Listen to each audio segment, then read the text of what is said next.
So in the past few videos, we've been looking at the functions of RBI. In this video, we're going to continue doing that, and we're going to look at controlling money supply as a function of RBI. Okay, how the RBI controls the money supply. So in the very first video, we spoke about the RBI being the lender of last resort, and we said we will discuss this further. So why is the RBI called as the lender of last resort? The Reserve Bank of India is in charge of minting money. That is, it is the only institution that can print money. We have discussed this in the first video as well. So, the RBI is a lender to the government and to all the scheduled commercial banks in the country. We have discussed this also. When the government or the banks need more credit than is available in the system, then they go to the RBI. Okay, so we know that RBI is the banker to banks, RBI is also the banker to the government. At the same time, we also note that the RBI is the one and only institution that can mint money, that is, it can print money. Okay, so when the government or the banks need more credit than what is available in the existing financial system, then they go to the RBI. Now, the RBI has various instruments through which it will increase the money supply in an economy. Okay, it's not just printing of money, it's not that simple. Okay, so there are various instruments. So, the RBI, through these various instruments like quantitative easing or through issuance of bonds, makes money available in the system and lends it to the government or to the commercial banks. Now, just imagine for a moment that the RBI begins to print money whenever it wants. Then, what is the value of money? There is no value to it, right? If you keep printing money and money is always available in whatever quantity that the government or the banks want, then money begins to lose its value. That is, the currency begins to lose its value. So, minting of money should be done very, very carefully, and that is the reason that it only RBI does it. Okay, so this ability of the RBI to lend to commercial banks and the government at all times makes it the lender of last resort. So when the governments have nowhere else to go, they have to go to the RBI. When the banks have nowhere else to go, they have to go to the RBI. So for example, now if a citizen has to borrow money, he will go to a bank, or he may also go to the government. Similarly, when the banks and governments need money, they can only go to the RBI, and hence RBI is known as lender of last resort. When nobody else can give the government or the banks money, RBI is still there and it can give it money. Okay, so the RBI controls money in the economy through two broad ways, that is quantitatively and qualitatively. Okay, quantitatively, the RBI uses some options like the cash reserve ratio, statutory liquidity ratio, bank rate, open market operations, etc. These are quantitative options.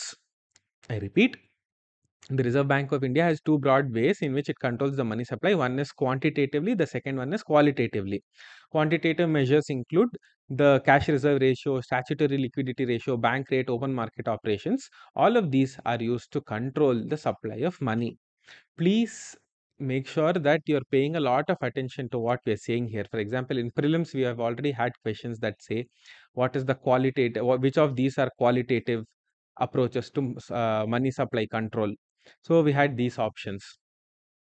So you should understand the difference between quantitative and qualitative ways of controlling the money supply in the economy. Now, changes in the reserve ratio, that is the cash reserve ratio or statutory liquidity ratio, would mean that the banks have lesser money to lend. Increasing or decreasing the bank rate would mean directly impacting the borrowing potential of the customers. So, through this way, the Reserve Bank of India can suck the liquidity out of the system or inject liquidity into the system. It can do it in different ways. It can adjust the cash reserve ratio, it can adjust the statutory liquidity ratio, it can change the bank rate, it can change policy rate. Many different types of operations are possible. Now, we also have something called open market operations. Open market operations can directly impact the actual amount of money supply in the economy. What open market operation means, we will see in a moment. Okay, so before that, we will also see qualitatively what the RBI can do.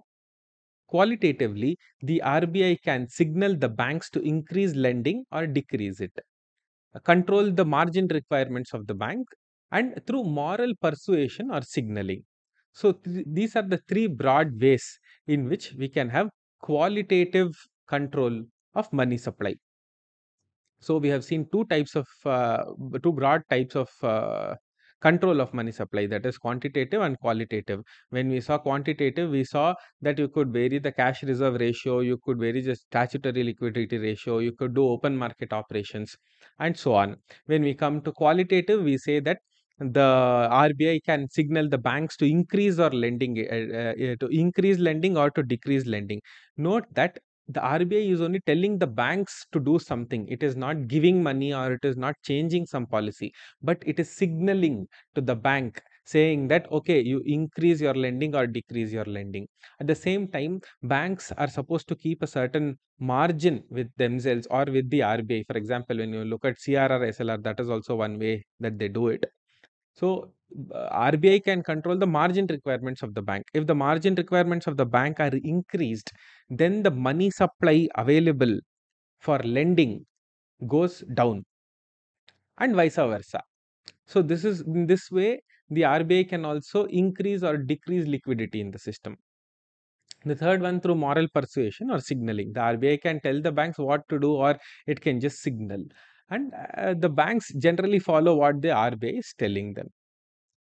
So this is an example of how the RBI controls the money supply in the economy. Also understand that the task of controlling money supply is the central theme of monetary policy. This concludes this video. Thank you.